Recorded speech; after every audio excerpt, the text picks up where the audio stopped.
ये कहानी है सिंध के जिला खैरपुर के गुलाम हैदर की कि जिसका मोबाइल फोन की एक मिस कॉल के जरिए साल 2014 में सीमा नामी लड़की से राब्ता हुआ। 3-4 महीने तक दोनों फोन पर बात करते रहे। फिर उन्होंने शादी का फैसला किया, लेकिन दोनों के ही खानदान वाले इस शादी पर ना माने। ये हालात देखकर दोनों ने कोर्ट मैरिज का फैसला किया और अदालत जा पहुंचे। वहां पहुंचकर दोनों ने कोर्ट मैरिज कर ली और अगली जिंदगी अपने खानदानों से दूर गुजारने के लिए कराची जा बसे। शादी चलती रही और इनकी जिंदगी काफी पुरसकून रही। दोनों के यहाँ 4 बच्चे पैदा हुए। 4 साल के दौरान गुलाम हैदर कराची में रिक्शा चलाता रहा और फिर हालात खराब होने के बायस उसका रिक्शा भी उसके हाथ से चला गया। जिसके बाद हैदर 2019 में रोजगार कमाने के लिए सऊदी अरब गया।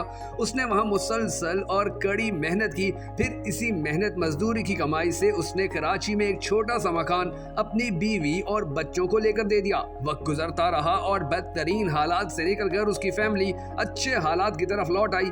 घर में पैसों की फरावानी हुई और उसने अपनी बीवी और 3 कम सिन बच्चों को स्मार्टफोन लेकर दे दिए, जिस पर वो सारा दिन मुख्तलिफ गेम्स खेलते रहते थे। एक दिन गुलाम हैदर की बीवी सीमा का अपने स्मार्टफोन पर पबजी गेम खेलते खेलते इंडियन शहरी सचिन से राब्ता हुआ। वक्त गुजरने के साथ साथ वो दोनों पबजी खेलते खेलते व्हाट्सएप पर आए। वहां पर बातें करते करते एक दूसरे के इश्क में मुब्तला हुए। इस इश्क को हकीकी मंजिल तक पहुंचाने के लिए फिर उन दोनों ने एक मुश्किल फैसला किया और इसकी पहली सीढ़ी सीमा को पार करनी थी। सो सीमा ने कराची में अपना मकान बेचा और अपने बच्चों को लेकर नेपाल पहुंच गई।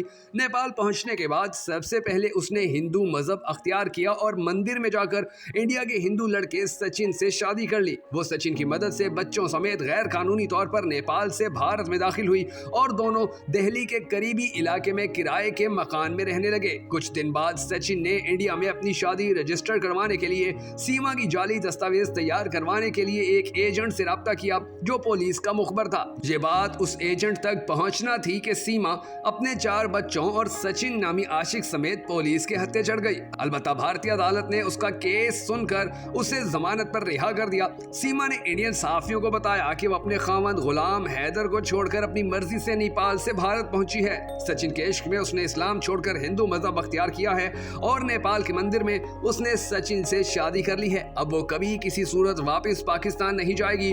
दूसरी तरफ सीमा के खामद ने सऊदी अरब से भारतीय और पाकिस्तानी हुकाम को दरख्वास्त की है कि मेरी बीवी और बच्चों को पाकिस्तान वापस भेज दिया जाए। अब देखना ये है कि ये कहानी आने वाले वक्त में किस रुख पर मुड़ती है और इस कहानी का क्या नतीजा निकलता है। बहरहाल हम सबको दुआ करनी है कि अल्लाह तबारक व तआला इतने बुरे हालात कभी किसी को ना दिखाए और खसूसन ऐसे मर्द को कि जो दूसरे मुल्क में परदेश में रहकर दिन रात दिहाड़ियां करता हो, मुश्किल वक्त सहता हो, 2 वक्त की रोटी खाता हो, रातों को दिन को काम करता हो, उसे ना धूप की परवाह हो ना ही छांव की, और फिर इसकी सारी मेहनत इस तरह हवा में उड़ा दी जाए कि उसकी बीवी अपने किसी और आशिक के लिए उसके बच्चों को लेकर उसके घर को बेच कर ही चली जाए।